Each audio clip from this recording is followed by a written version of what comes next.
So, apart from financial problems and neediness, I feel like to me one of the biggest reasons why why women fail relationship with men, from my perspective and from my experience, is lack of teasing. Like, women get so comfortable that they feel like they don't really need to tease a guy. Like, they think they're hot enough to maintain the guy. Keep in mind that every Christmas gift you ever had, if you were fortunate enough, usually got boring after a while, right? I mean, it usually got boring.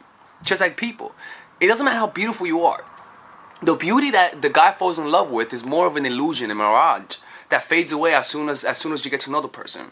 You see? Because no one is as awesome as they appear to be. Trust me, look, you may see me, I'm not the way, look, I am this way off camera, like, I'm like this, like, you know, the way you see me, that's how I am. But at the same time, like, there's an element of an enhancement of who I am through these airways. You know, like, I'm not as cool per se or as crazy per se as I might look. Imagine me, but just lower the intensity, and that's how I am.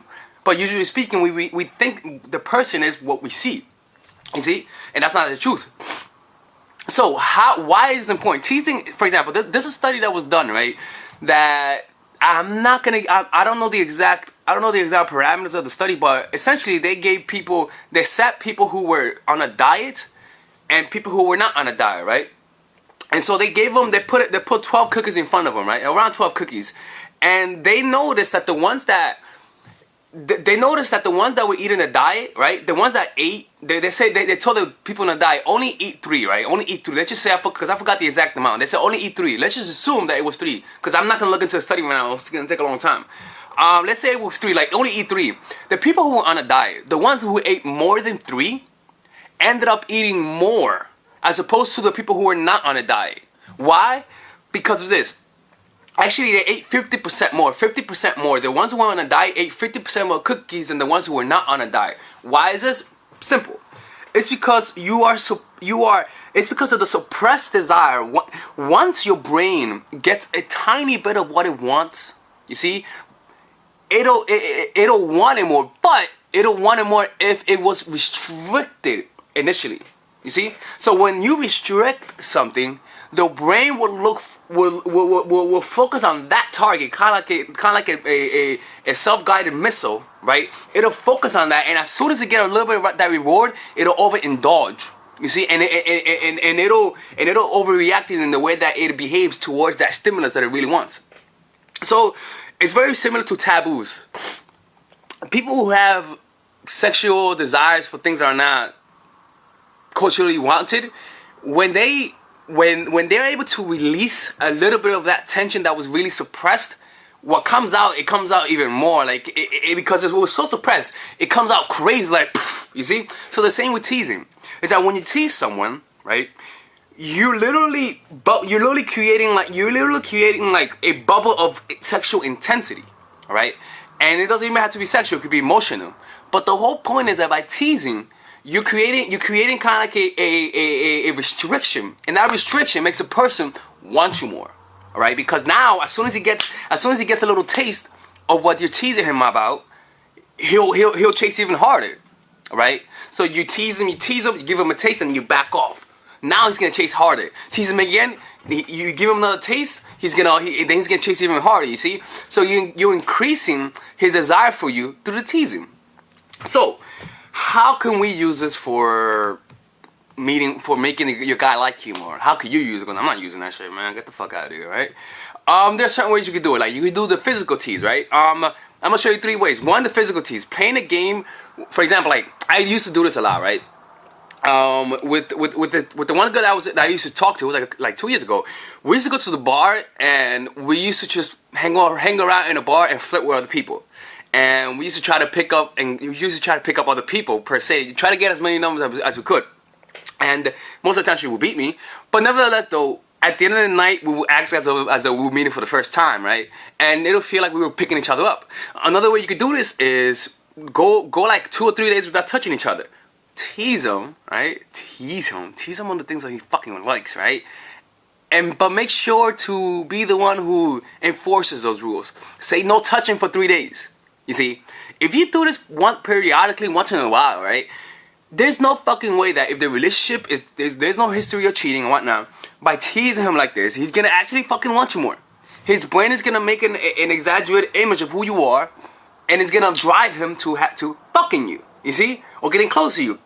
That's where you can use a physical tease. If you feel like there's not as much sex in the relationship, because I know it happens like when after a while the relationship gets stale and whatnot.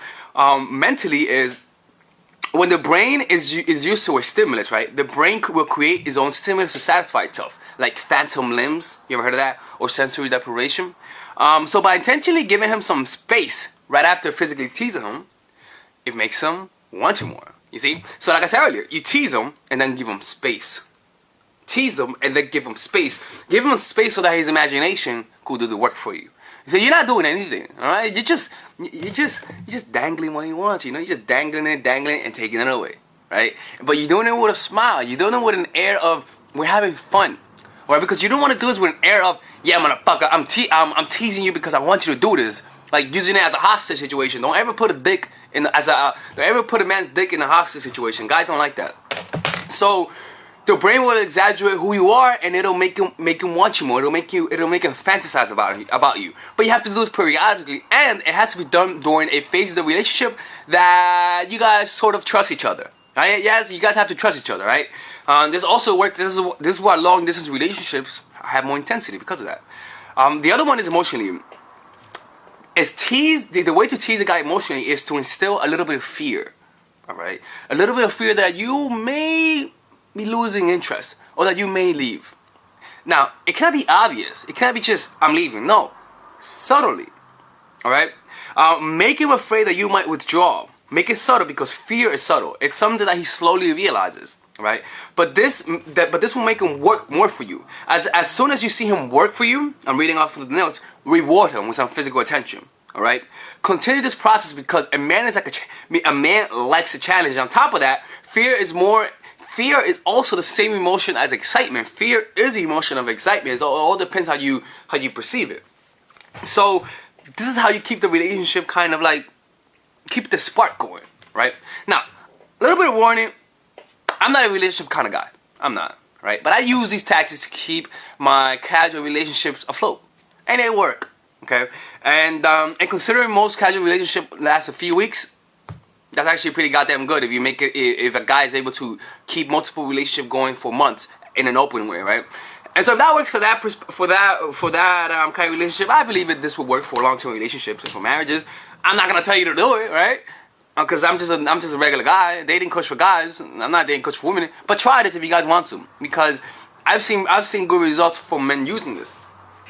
But what I warn you though is don't use teasing as a way to control them. Just use it as a way to provide some fun. You see, you want to use it just to have fun. You don't want to use it to manipulate.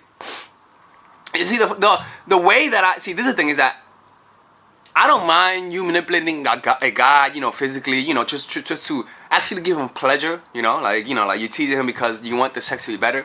That's a form of manipulation, but what I do have a problem with is when women manipulate guys to get something out of them. When women manipulate guys to put him in a situation where you're gonna win and he's gonna lose.